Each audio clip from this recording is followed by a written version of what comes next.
थांगी पक्की थांगी लाल पका जीरा मेरा मन रह गया पांगी हो।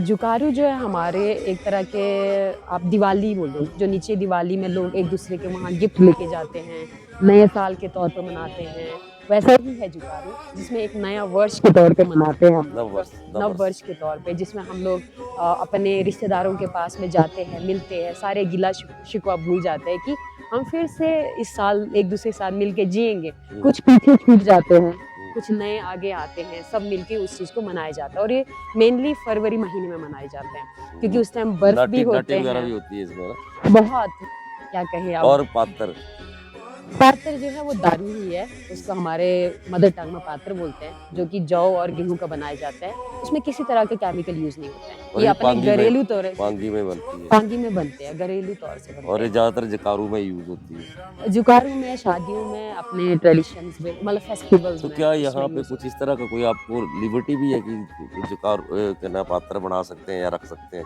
हाँ, वो उसके लिए लाइसेंस लेना पड़ता है। आप 25 बोतल तक रख सकते हो, उससे ज्यादा नहीं रख सकते। तिलमिल पानी है, चिलमिल पानी तिलमिल उस जगह का नाम है जहाँ पे एक चश्मे के पानी निकला हुआ है। और पुराने जमाने से ये बताया जाता है कि चंबा के जो राजा जी हैं वहाँ से पानी भर के उनके लिए जाते थे। चंबा के राजा के लिए पानी स्पेशल जाता था, तिलमिल पानी।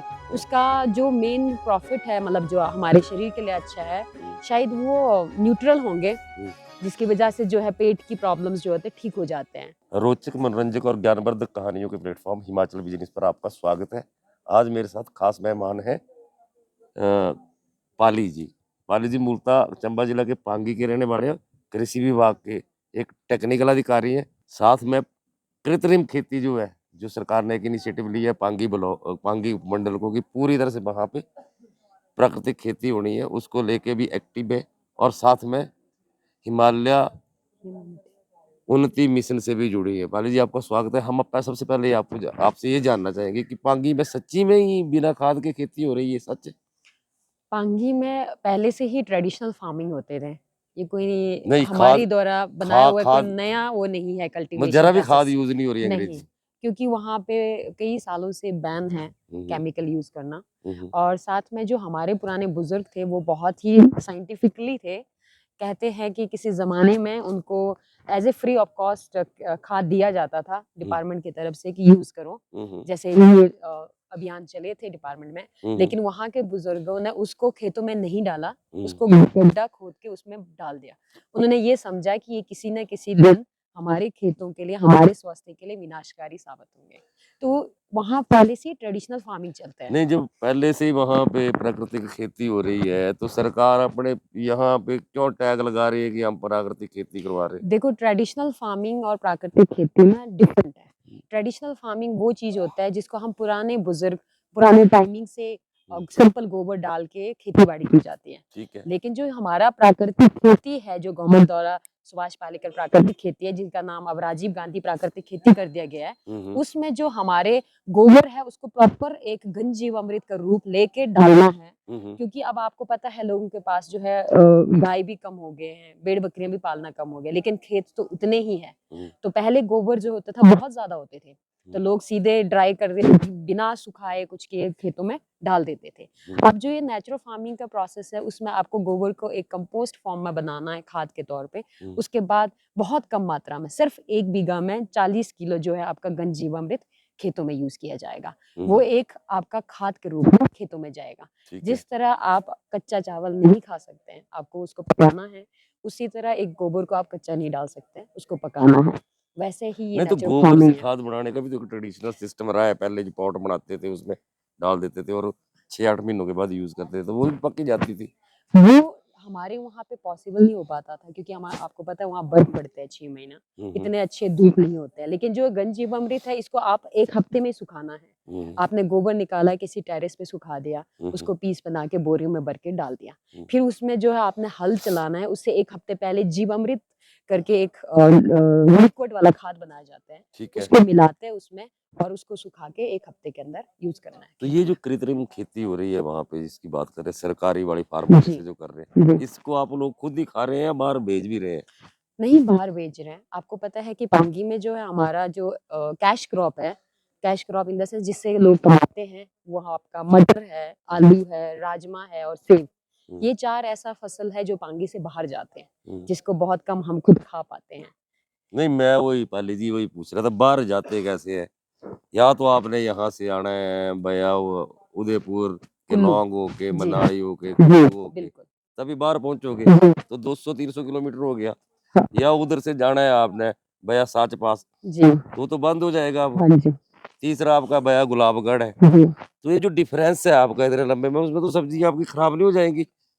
सब्जियों का जो है अगर आपका रास्ता बंद हो जाए तो हम्म, वो खराब होते ही है। ये हम्म, तो हर कहीं का वो है प्रॉब्लम है, ये आपको पता है। हम्म, लेकिन हमारे वहाँ जो है एक ही सीजन में फसल उगाए जाते हैं, हम्म, जो कि गर्मियों के सीजन में। अब सर्दियों में वहाँ की कोई भी फसल नहीं उगाया जाएगा। जो उगाया जाएगा वो जौ उगाया जाएगा, विंटर जौ या विंटर गेहूं बोलो, वो उगाया जाता है। वो मार्केट में अभी सिर्फ गवर्नमेंट खरीद रहा है 60 रुपए प्रति किलो के हिसाब से। हम्म। जब से पांगी जो है नेचुरल फार्मिंग ब्लॉक घोषित हुआ है, उसके बाद गवर्नमेंट ने अभी 60 रुपए पर किलो के हिसाब से जौ खरीदा है। मेरा वही सप्लीमेंट्री क्वेश्चन था। गर्मियों मैं में ये बोल रहा था कि आपने अपना सामान कहीं मंडी बाहर तक बेचना पहुंचाना है है या बाहर भेजना है, जी, तो परिस्थितियां अभी भी टफ नहीं है? बहुत टफ है, अभी भी बहुत टफ है। हम्म, लेकिन अभी हमारे वहाँ पे जो सब्जी मंडी है उसका उद्घाटन हो गया है हम्म, इसी साल। हम्म। तो हमें उम्मीद है कि नेक्स्ट ईयर तक हमारा वो सब्जी मंडी बन जाएंगे, तो उससे जो है पांगी के किसानों के लिए बहुत नहीं, अच्छी पर सब्जी सुविधा मिल मंडी से भी तो जाएगा। बाहर ही जाएगी सब्जी, पर तो वो ये तो किसानों को फिर वो क्या होगा, अपना सामान सब्जी मंडी में छोड़ना पड़ेगा। वो अभी एक ठीक है। ऐसा प्रोसेस है कि आपको उन- मिडिल मैन पे डिपेंड रहना पड़ता हम्म, है। हम्म, कोई बीच का आदमी आएगा मिडिल मैन, वो खरीद के ले जाएंगे 20-30 रुपया में, वो फिर आगे कितने में बेच रहे हैं कोई ट्रांसपेरेंसी नहीं है। हम्म, लेकिन जब आप खुद जाके फार्मर एक सब्जी मंडी में बेचेगा, तो उन्हें पता है मेरा सामान जो है 20 रुपए जा रहा है, मुझे 20 रुपए पूरा मिल रहा है। हम्म। तो ये एक सिस्टम जो है किसानों के लिए थोड़ा सा ये ईजी ये हो ये तो जाएगा। किसानी की बात हो गई। पांगी में जो है, पांगी का 80 से भी ज्यादा एरिया जो है वो फॉरेस्ट एरिया है, जी और वहाँ पे वाइल्ड कलेक्शन जो है जी वो खेती से भी ज्यादा होती है, जिसमें जी टांगी हो गई, जीरा गुरूर जीरा हो गया, गुरनू हो गया, जी इवन वाइल्ड शहद भी जी आप वहां से लाते हैं। जी तो मैं ये समझ रहा हूँ कि वो जो कलेक्शन है, वाइल्ड कलेक्शन, हम्म। ये जानना चाह रहा हूँ आपसे कि उसमें फीमेल्स ज्यादा इन्वॉल्व है या मेल ज्यादा इन्वॉल्व है, जो जंगल से इस तरह से वाइल्ड कलेक्ट करते हैं? आप जीरा हो गया। फीमेल्स ज़्यादा इन्वॉल्व है। अच्छा। जो वहाँ के फीमेल्स हैं उनका एक छोटा-छोटा स्वयं सहायता समूह बनाया गया है। हम्म, वो चाहे फॉरेस्ट डिपार्टमेंट के तहत या एग्रीकल्चर के तहत, हॉर्टिकल्चर के तहत, हम्म। तो वो ग्रुप में जाके अपने-अपने गाँव में कलेक्शन करता है। तो उसमें जो ज़्यादा इन्वॉल्वमेंट है वो फीमेल्स का है। ओके। एक मैं आपसे ये पूछना चाह रहा हूँ, ये जो हिमालय उन्नति मिशन है, जी। इसका क्या रोल है वहां पे? पांगी में क्या कर रहे हैं लोग? हिमालयन उन्नति मिशन जो है वहाँ हमारे पांगी में 2 गाँव अडॉप्ट हुए हैं, एक हम्म, दरवास गाँव और एक साच। हम्म। तो दरवास गाँव में आपके लाइट की सुविधा से लेके अभी वहाँ पे एक मिल्क प्रोसेसिंग का चला हुआ है डेयरी ह्यूमैनिटी के तहत, डेयरी। डेयरी फार्मिंग का। और साथ में मार्केटिंग के लिए जो हमारे प्रोड्यूस नेचुरल निकलते हैं या ऑर्गेनिक निकलते हैं, उसके मार्केटिंग के लिए वो लोग बहुत अच्छा इनिशिएटिव काम कर रहे हैं। हम्म। तो उसको एक तरह के आपको समझ लो कि एक गाँव से निकाल के वहाँ के प्रोडक्ट को वो बाहर किसी एरिया, ऐसे एरिया में बेचना चाहता है जहाँ उसका एक अच्छा दाम मिल सके। नहीं, तो पांगी हिल मार्ट भी तो इस तरह का एक्सपेरिमेंट कर रहा है वहां पे, जिनका अपना आउटलेट है जी, चंबा में। एफपीसी है, वो बहुत बड़ा कंपनी है। हाँ, काफ़ी लंबे टाइम से हमारे जो पांगी के प्रोड्यूस है, उस हम्म। पे काम कर रहा है और शायद मुझे लगता है बाहर के लोगों ने एफपीसी मतलब हमारे जो ये पांगी हिल्स बने हैं, उसके बाद ही पांगी के प्रोडक्ट की जानकारी वैल्यू लोगों हुई को है वो, मिला है। जिसमें जिसमें आपकी जुराबें भी हैं, सब जिसमें कुछ आपके है। शॉल भी है, जी, जिसमें आपका ऊन वाला जो जी, पट्टी है जी उसको भी सर। बेच रहे हैं। तो मैं यही जानना चाह रहा था कि ये नया क्या कर रहे हैं हिमालय उन्नति? हिमालय उन्नति मिशन में बहुत सारे ट्रेनिंग प्रोसेस है, ओके। आर्ट ऑफ लिविंग के मेडिटेशंस भी स्किल है, डेवलपमेंट के। स्किल डेवलपमेंट का है। हम्म, इनका नए जो युवाएं आए हैं उनके लिए फ्री ऑफ कॉस्ट 6 महीने 1 साल का जो है इसमें ट्रेनिंग दिया जाएगा, डिप्लोमा करवाया जाएगा। ये डिफरेंट है क्योंकि एफपीसी और एफपीओ क्या करता है, वो एक पर्टिकुलर प्रोडक्ट के ऊपर काम करता है, वो एक पर्सन पे काम नहीं करता है। लेकिन हिम उन्नति में अगर आप किसी को ट्रेनिंग देंगे, ऑब्वियसली उसका स्किल डेवलपमेंट होगा, उसको बाहर जॉब भी मिल सकते हैं। हम्म। आपको किसी चीज पे डिपेंडेंसी नहीं हो पाएगा। तो ये उस मेनली जो है एक स्किल डेवलपमेंट पे काम कर रहे हैं। चाहे आप ट्रेनिंग पे ले लो, एग्रीकल्चर ले लो, हॉर्टिकल्चर ले लो और एज ए पर्सन जो कि हमारे मेडिटेशन वगैरह है उस पे भी काम कर रहे हैं। आपसे हम एक चीज पूछना भूल गए कि आपकी पढ़ाई कितनी हुई है और कहाँ-कहाँ से हुई है, ये भी हमारे दर्शकों को बताओ आप। मैंने जो 10th है वो गवर्नमेंट सीनियर सेकेंडरी स्कूल सिच्चू नाला से की है, जो कि पांगी में ही है। हुँ, हुँ, उसके बाद +1 +2 मैंने एमसीएम डीएवी कॉलेज कांगड़ा से किया है हुँ, और आफ्टर दैट मैं देहरादून से ही मैंने बीएससी एग्रीकल्चर और एमएससी एग्रीकल्चर दोनों मैंने देहरादून से किए हैं ओके। और वापस देहरादून से पांगी ही जॉब किया है।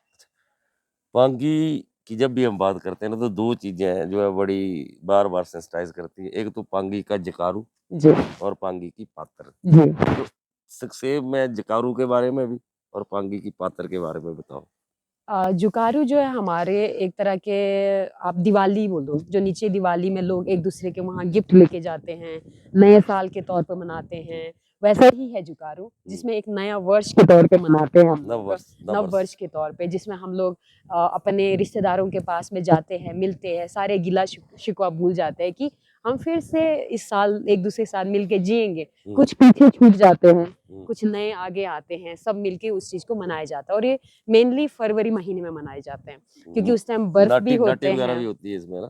बहुत, वो तो हमारा सांस्कृतिक क्या कहें अब। और पातर?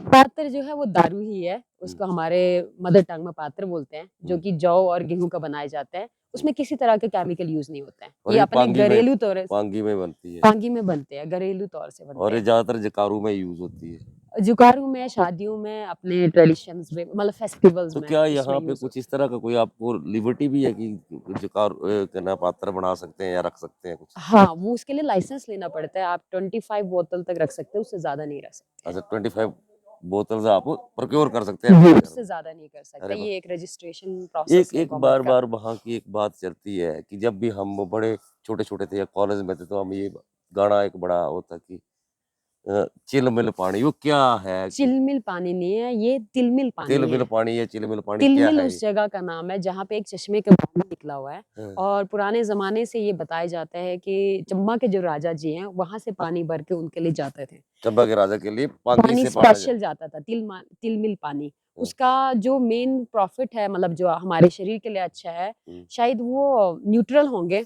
हुँ, जिसकी वजह से जो है पेट की प्रॉब्लम्स जो होते हैं ठीक हो जाते हैं। हुँ, हुँ, आप में कोई आपके पेट में दर्द है, हुँ। कुछ भी प्रॉब्लम है तो बोलते हैं कि वो पानी पीने से आपका वो दर्द ठीक हो जाता है।